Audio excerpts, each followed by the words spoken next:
السلام عليكم ورحمة الله وبركاته. أهلا بيكم في مطبخ فاطمة حبيب. قبل ما نبدأ الكلام نصلي على الحبيب. اللهم صل على سيدنا محمد وعلى آل سيدنا محمد صلى الله عليه وسلم. النهاردة إن شاء الله هنعمل بقى إيه؟ كرنب. يعني الكرنبة دي جايالي هدية من زميل ابني. ربنا يا رب طبعا أول حصاد ليه من أرضه، ربنا يا رب يرزقه ويجعله كده خير عليه و... ويرزقه ويوسع رزقه يا رب، ويجعل حصاده دايما إنتاج خير ووفير، ويا رب يوسع عليه يا رب. كلنا ندعيله ربنا يا رب يوسع عليه يا رب. وانا بشكره طبعا على الهديه الجميله ديت اللي جايه من الارض، طبعا حاجه طازه كده من الارض جميله. بشكره جدا. ربنا يوسع رزقه يا رب ويرزقه برزق الحلال ويكتر رزقه يا رب. دلوقتي هنقطع الكرنبه. هوريكم برضه تتقطع ازاي. بسم الله الرحمن الرحيم. عملوا سمي يا حبايبي. طبعا بنشيل الورق الاخضر ده. بسم الله الرحمن الرحيم. شيل الورق الاخضر كده. هي سهله جدا طبعا ما فيهاش حاجه. وبعدين نبتدي بقى ايه اهو.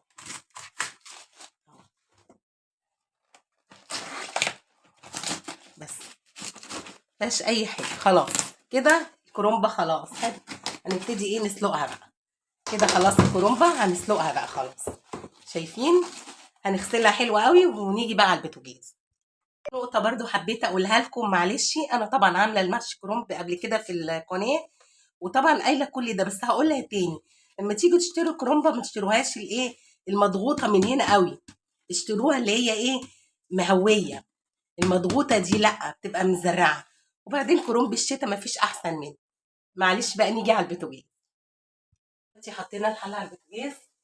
بسم الله الرحمن الرحيم. ميه مغليه طبعا. ميه مغليه. هحط فيها ايه بقى؟ قبل حاجه اول اي حاجه طبعا دي حله الومنيوم، فلازم احط فيها ايه نقطه خل. نقطه خل مش كتير يعني. ما تخافوش الخل مش هيأثر خالص، ولا هيبان ولا هيأثر ولا هيهري ولا اي حاجه. بحط ايه بقى؟ كمون حصى وجنزبيل وملح وشويه سكر. دول اللي بحطهم في السلق.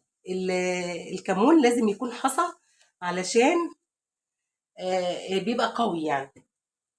انا متعوده ان انا احط الكمون الحصى.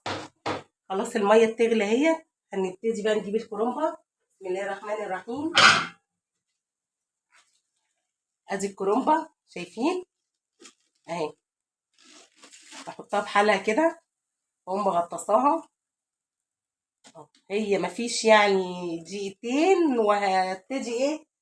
طبعا هقلبها على الناحيه التانيه اول ما ايه، بس يعني الميه تغلي بس شويه. انا ما بخليش الكرنبه تقعد فتره طويله. ليه؟ علشان ما تتهريش. وكرنب الشتاء بالذات يعني جميل جدا ومعسل. الكرنبايه دي معسله جدا. ربنا يا رب يجعله باب رزق كده يا رب يا رب. اهو خلاص هي بتعمل فقاعات اهي. هبتدي بقى اقلب الكرنبه على ايه على الناحيه التانيه. انا حطاها بحالها. عايزه تفككيها من بعض فككيها. لو ان هي بصوا كلها هي ايه مفككه يعني الكرنبه نفسها منها مهويه مش مدكوكه، فايه مفككه. فانت تجيبي الكرنبه اللي هي ايه تخبطي عليها كده تخبط تلاقيها ايه مفرغه من جوه. انما التانية بتبقى مكتومه وورقها كله مقطع. ابتدي بقى ان انا ايه اقلبها. بسم الله الرحمن الرحيم. اهو شايفين؟ بس شايفين اهو هتبتدي تطلع معايا بسهوله ازاي. اهو مش محتاجه ان انا حتى اجيب مساكه اشيلها يعني. عايزه انت طبعا تعمليه ازاي. هاتي مساكه. هاتي مساكه ايه شيلي بيها. خلاص انا هبتدي اطلع الورق اهو. هو بيفكك من بعض. شايفين؟ شايفين الورق جميل ازاي. بسم الله الرحمن الرحيم. اهو تعملوه ازاي طبعا عشان تجيبي مساكه كده وامسكي بيها يعني اهي كده. انا بقى ايه طبعا معلش يعني انا عادي يعني بالنسبه لي مفيش مشكله اهو. هي ايه فككت من بعضها هي خالص، وايه استلعت هي بس كده اهي. شايفين الورق بتاعها جميل جدا.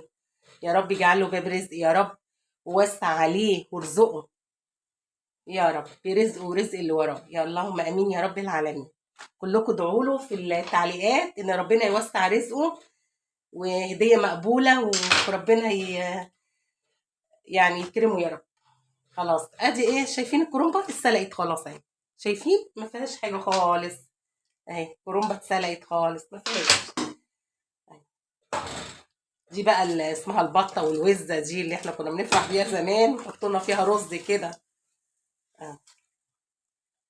ادي الكرومبه خلصت خالص وانا معاكم ما فصلتش الفيديو، قلت ايه للاخر اهو. خلاص شلتهم كلهم اهم خلاص. وعندي ورقتين طبعا بحط ورقتين بس كده ايه، ورقتين خضر، دول ورقتين خضر يعني بحطهم ايه في الحله يعني اهو. ادي خلصت الكرومبه والحمد لله. هنيجي بقى اوريكم تتقطع ازاي ونبتدي بقى نحشي اهو. خلاص خلصت الكرومبه وهطفي البوتاجاز والحمد لله. بس خلاص كده نيجي بقى ايه على الحشو. دلوقتي جبنا الحله، عملنا قطعنا اهوت. عايزه اوريكم برضو بيتقطع ازاي، عايزه اوريكم بيتقطع ازاي. ادي الورق، بصوا الورق مفروده جميل ازاي. ادي الورقه برضو. نعمل ايه، نيجي هنا عند العرق نروح شايلين العرق كده، شلنا العرق خلاص. نعمل ايه بقى، نروح لافين الورقه كده، لافين الورقه كده ماشي، ونقطع بقى ايه التقطيع اللي احنا ايه عايزينها. يعني ايه اهو، مثلا انا بحب الصباع صغير، بروح مقطعه الصباع كده اهو. شايفين كده، عايزينه بقى اكبر من كده براحتكم اهي. وبحطه ايه، انا مقطعاه كله اهوت ماشي. وهوريكم بقى وانا بحشي خلاص اهو. اوريكم واحده كمان، هو سهل جدا مفيهوش اي حاجه اهي. ادي الورقه اهيت مفروده، بروح مقطعاها كده، عامله شايله برضو العنقود اهو. العنقود شلته، واروح لفه الورقه كده، لفاها لفاها، واروح مقطعه اهو اهو. قطعها كده شايفين اهو. يا رب تكونوا شايفيني اهو اهو، على قد ايه اللي انتوا ايه عايزينه بس كده. ونبتدي بقى نحشي. طبعا الخلطه انا عاملاها مع المحشي كتير، عاملاها مع المحشي وعاملاها خلطه منفصله عن بعضها. فاللي عايز يرجع للخلطه، الخلطه ما فيهاش اي حاجه، هي عباره عن بصل يعني يتدبل شويه. وانا عاملاها طبعا لو انت هتسيبيها مش هتحشي المحشي، يعني هتحشي المحشي وتسيبيه، عامله الخلطه برضو قايله كل حاجه فيها. او انت هتعملي المحشي في ساعتها برضو قايله كل حاجه فيها، دي ليها حاجه ودي ليها حاجه عشان الرز ما يبوظش منك. فالخلطه يعني بصل طبعا بيتدبل على النار بزيت وايه وبعدين تحطي عليه طماطم، وبعدين تديها تسبيكه كده، وبعدين تحطي عليه الرز تغسليه وتحطيه. وبعد كده بتروحي ايه ضايفه بقى ايه البهارات، حاطه بهارات 7 وكمون وفلفل اسمر وجنزبيل ماشي، وايه طبعا فص ثوم بس كده، وشويه قرفه. ببصوا بقى بحشي ازاي. قبل ما احشي هقول لكم انا بعمل ايه. دي الحله طبعا، الحله اللي انا هحشي فيها بعمل ايه، دي العروق، دي العروق اللي ايه بتاعت المحشي. شايفين بعمل ايه اهو، بحط العروق في قاع الحله كده طبعا عشان تحميلي الحله اهو. بحط العروق طبعا ايه، ما تحطيش العروق بحالها كده سليمه، قطعيها كده عشان ما تقفلش مسام الحاجه وتقولي الحاجه ما استوتش، الحاجه اللي جلدت مني كده يعني. ادي شويه عروق اهو ماشي اهو كده اهو. تحطيهم في قاع الحله عشان ايه هتحملك الحله طبعا. خلاص كده عشان انا هحط برضو خضره وحاجات كده. بس كده كفايه كفايه كده اهو. هفردهم طبعا كده اهوت ايه في الحله. في عندي طبعا جزر وخضره، العروق بتاعت الخضره بحطها برضو كده. كل ده بيحمي الحله وبرضو بيدي تطعيمه، خلي بالك. وشويه جزر برضو في الفايد من الجزر. طبعا انا حاطه نسيت اقول لكم، حاطه خضره وجزر على الخلطه، لان انا بقى بصراحه من هواة الجزر. الجزر مفيد جدا وانا مفرزاه، ده الجزر اللي انا مفرزاه. بس كده خلاص، وابتدي بقى ايه احشي. خلاص ابتدي ايه احشي. بسم الله الرحمن الرحيم. نجيب بقى ايه المحشي ونبتدي ايه نحشي. ادي الورقه اللي كانت معايا، شايفين الورقه انا بسيبها كده ليه بقى؟ اهو انا بسيبها كده. بحشي بقى المحشيه بتاعتي. بجيب شويه رز صغيرين بحطهم هنا ايه في النص كده اهوت. وبروح بقى لفه الورقه، شايفين الورقه اهو. الورقه ايه بتتلف وبقوم قاطعه، شايفين؟ مفيش اسهل من كده اهو. واحط بقى في الحله. اعمل لكم شويه هنا كده واوريهم لكم اهو. اهو واحط ايه اهو. اهو بقوم ايه لفه كده بسرعه. بياخدش معايا المحشي على فكره ثواني يعني. انا من اهو شايفين اهو.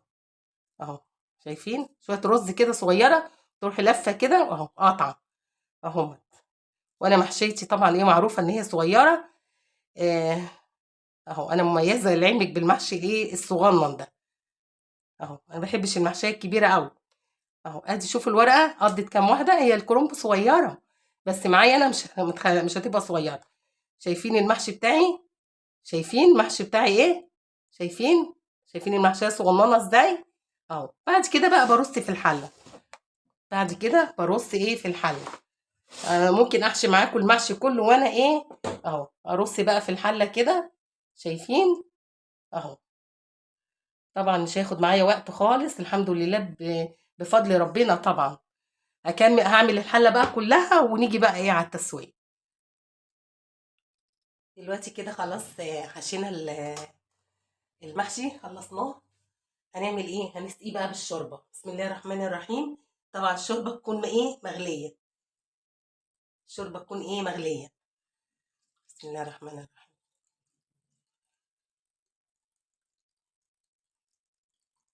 بس كده شايفين انا ما طلعتش خالص على يعني ايه الصف الاخير ما جبتش عليه ايه، ما جبتش عليه شوربه. شايفين اهو هو كده ما يطلعش عشان ما يعجنش. واضغط الحله كمان كده، لازم اهز الحله كده وخلاص. اعمل ايه بقى بس اعلي بقى النار واغطيه. انا بحب احط ايه غطا كده عشان ايه يحكم الحاجه.